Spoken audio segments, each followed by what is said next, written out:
Nobody's journey is seamless or smooth. We all stumble, we all have setbacks. If things go wrong, you hit a dead end, as you will. It's just life's way of saying, time to change course. So ask every failure. This is what I do.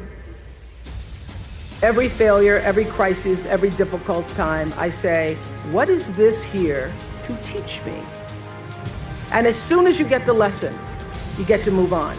If you really get the lesson, you pass and you don't have to repeat the class. If you don't get the lesson, it shows up wearing another pair of pants or skirt to give you some remedial work. And what I found is that difficulties come when you don't pay attention to life's whisper, because life always whispers to you first. And if you ignore the whisper, sooner or later, you'll get a scream. Whatever you resist persists, but if you ask the right question, not why is this happening, but what is this here to teach me? What is this here to teach me? It puts you in the place and space to get the lesson you need. My friend Eckhart Tolle, who's written this wonderful book called A New Earth, it's all about letting the awareness of who you are stimulate everything that you do. He puts it like this. He says, don't react against a bad situation, merge with that situation instead, and the solution will arise from the challenge. Because surrendering yourself doesn't mean giving up, it means acting with responsibility. Okay, many of you know that, as President Hennessy said, I started this school in Africa. And I founded the school where I'm trying to give South African girls a shot at a future like yours, Stanford. And I spent 5 years making sure that school would be as beautiful as the students. I wanted every girl to feel her worth reflected in her surroundings. So I checked every blueprint, I picked every pillow, I was looking at the grout in between the bricks, I knew every thread count of the sheets, I chose every girl from the villages, from 9 provinces, and yet last fall I was faced with a crisis I'd never anticipated. I was told that one of the dorm matrons was suspected of sexual abuse. Well, that was, as you can imagine, devastating news. First I cried, actually I sobbed for about a half an hour, and then I said, let's get to it. That's all you get, is a half an hour. You need to focus on the now, what you need to do now. So I contacted a child trauma specialist, I put together a team of investigators, I made sure the girls had counseling and support, and Gail and I got on a plane and flew to South Africa. And the whole time I kept asking that question, what is this here to teach me? And as difficult as that experience has been, I got a lot of lessons. I understand now the mistakes I made because I had been paying attention to all of the wrong things. I built that school from the outside in, when what really mattered was the inside out. So it's a lesson that applies to all of our lives as a whole.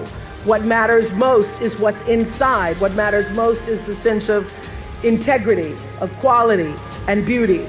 I got that lesson.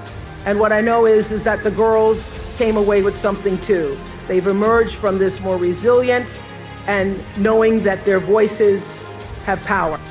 For other people's children, what they were not able to do for their own boy.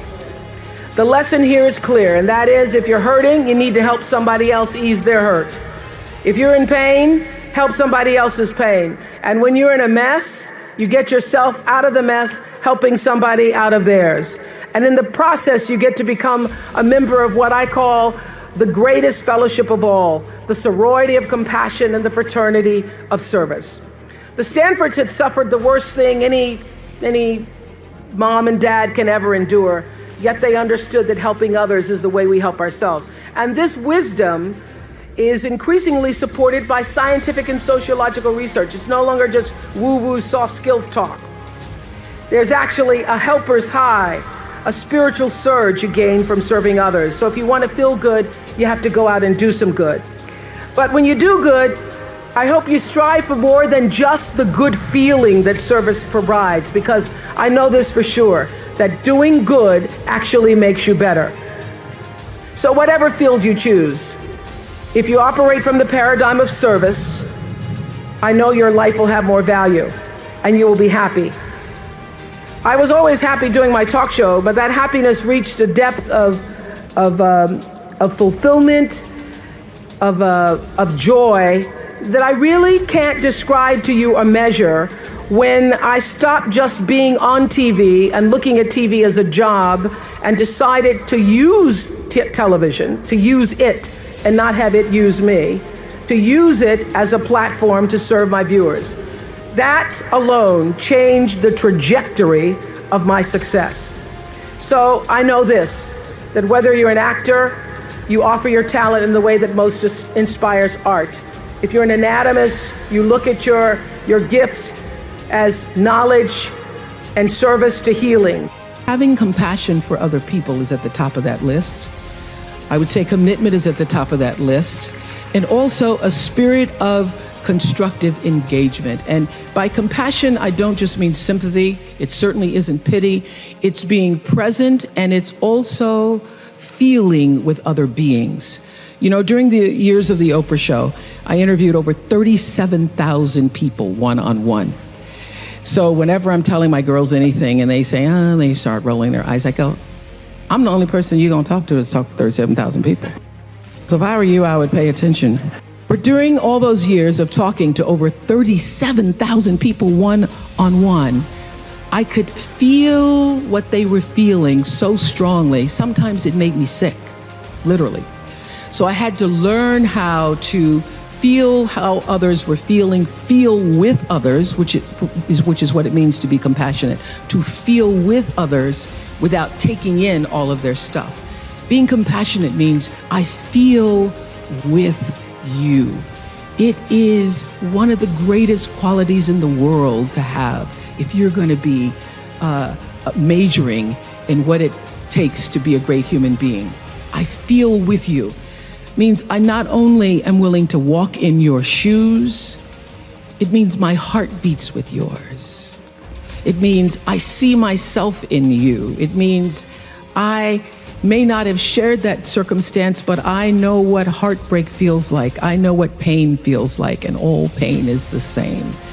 It means I can feel your will to want to do better and be better. And I feel and I am with you. In spite of everything that's happened to you, I feel your need to rise. I want to help you rise. I want to rise with you.